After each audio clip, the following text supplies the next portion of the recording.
Okay, so in this video, I am going to talk about factoring quadratics.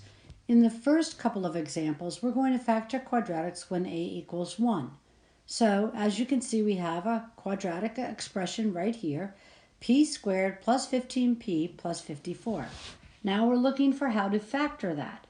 Well, we know that a equals 1, b equals 15, and c equals 54.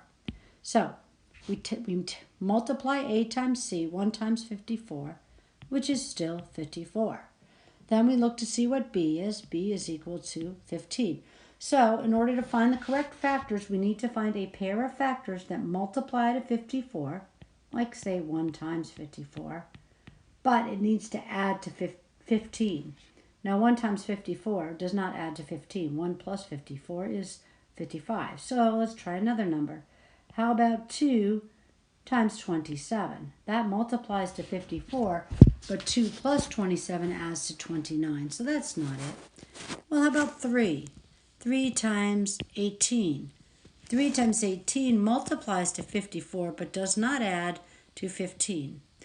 So how about 4? Nope. How about 5? No. How about 6? Oh, yes. 6 times 9 multiplies to 54, and 6 plus 9 equals 15. So that means that 6, positive 6, and positive 9 are the two factors that will work. So now we know that our factors are plus 6, comma, plus 9. Notice I put a sign with them. That's so that when we put them into the parenthesis with the variable, there has to be a sign in the middle. So the variable is a p, so I'm going to put a p in the front. And it doesn't matter which factor you write first. I'll write plus 6 and then plus 9, but you could write it the other way. So this is the factored form of p squared plus 15p plus 54. So it's equal to p plus 6 times p plus 9. These are the factors. So let's take a look at another example. Here's another example. A is still equal to 1, b is equal to negative 11, and c is equal to 18. So let's see if we can factor this. A times c would equal 1 times 18. So we're going to try and multiply to equal 18. That's our first criteria. B is equal to negative 11. So we want to choose factors that multiply to 18 but add to negative 11. So I know the factors that multiply to 18. 1 times 18, 2 times 9, right? 3 times 6.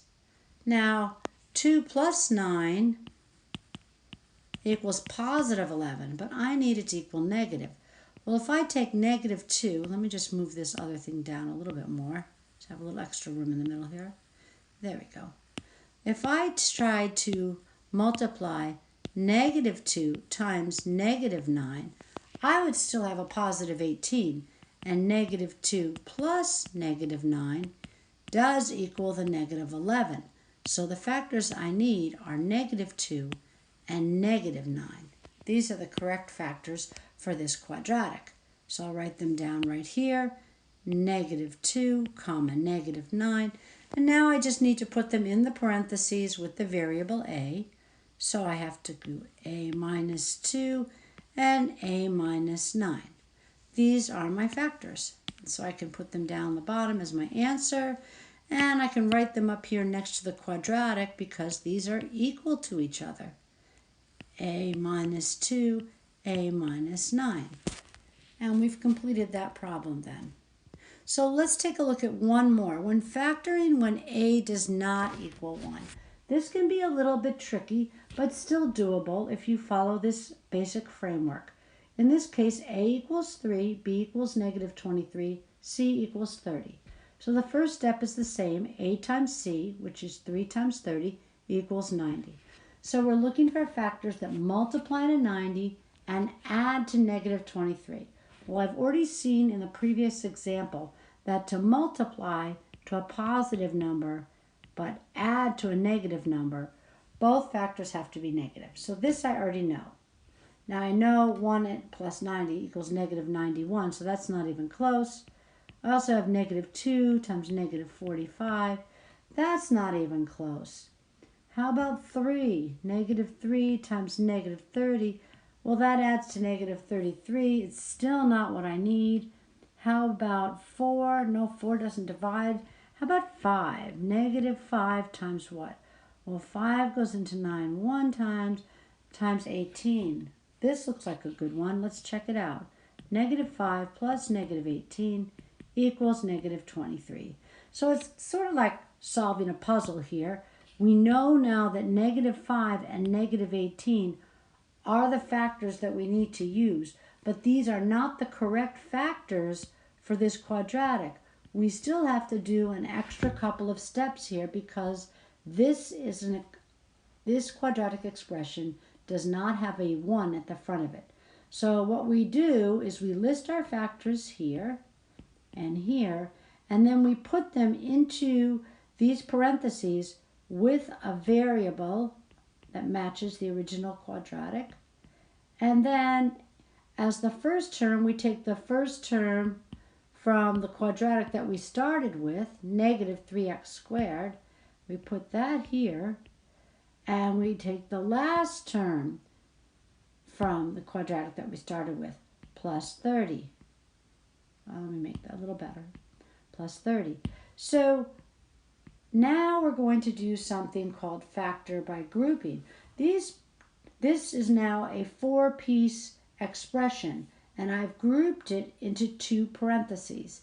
I'm going to factor out the greatest common factor from each parenthesis, and if this works, what's left behind should be a duplicate factor. And that's what's going to allow me to factor this quadratic completely. So, in the first grouping, 3x squared minus 5x, I can only factor out the letter x. There's no number that divides evenly into 3 and 5. So I factor out an x and I leave behind 3x squared minus 5. Whoops, no, 3x minus 5, not x squared. There we go. Now, out of the second grouping, I'm going to factor out a number. Now, I'm going to factor out a negative 6 because I want to flip that first thing to positive. I can't take out any variable because 30 does not have variable with it. So if I factor out a negative 6, now this middle thing becomes negative 6, and negative 18 divided by negative 6 is a 3x. Positive 30 divided by negative 6 is negative 5. See how the signs change when I factor out a negative number? That's kind of a nice little trick to remember. Then I put these 2 pieces together as one factor, and I use the duplicate factor just one time.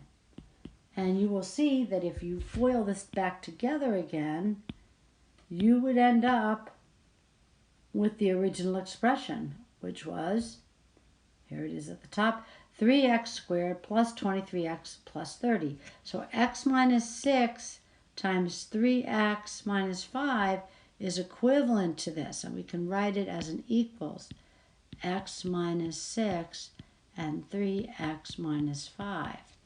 So if you FOILed this, you would get back to 3x squared minus 23x plus 30, and we're done.